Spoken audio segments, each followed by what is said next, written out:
Kali ini Yosef tak berkutik. Hari ini 4 orang anggota polisi backingan Yosef berhasil ditangkap, langsung dipecat hingga ikut dijadikan tersangka baru kasus Subang. Seperti ini keempat sosok polisi backingan Yosef.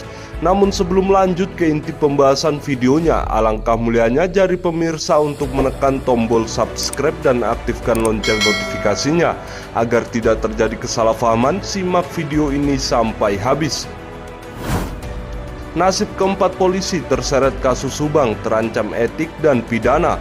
Terungkap 3 diantaranya merupakan kerabat dari tersangka Yosef. 4 orang oknum anggota polisi yang diduga menghambat penanganan kasus pembunuhan ibu dan anak di Subang kali ini tak bisa berkutik lagi. Pasalnya, penyidik Polda Jabar kini tengah mendalami keterlibatan 4 oknum polisi ini dalam penanganan kasus pembunuhan Tuti Suhartini dan Amelia Mustika Ratu. Terbaru, langkah penyidik Polda Jabar ini mendapat pengawalan penuh Komisi Kepolisian Nasional atau Kompolnas.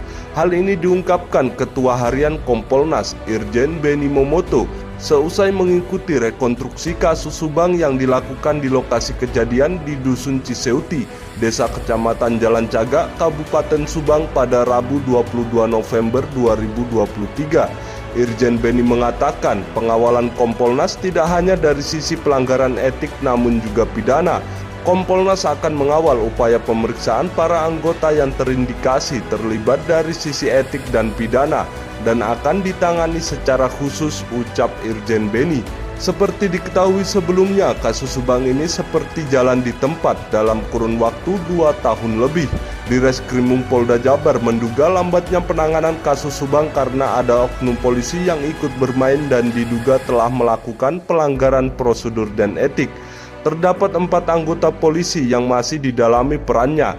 4 orang ini terdiri atas 2 perwira dan 2 bintara, kata Direskrimum Polda Jabar Kombes Surawan. Peran 1 di antara perwira adalah memerintahkan seorang warga yang sehari-hari menjadi petugas bantuan polisi atau banpol ke lokasi kejadian sehari setelah pembunuhan kedua korban Tuti Suhartini dan putrinya Amelia Mustika Ratu. Perwira tersebut memerintahkan kepada banpol membersihkan bak mandi di rumah korban yang juga merupakan TKP terjadinya pembunuhan. Keempatnya masih diperiksa untuk mendalami peran mereka setelah terjadi pembunuhan Tuti dan Amelia. Apabila terbukti merusak barang bukti di lokasi kejadian, mereka bisa terkena sanksi pidana, kata Surawan.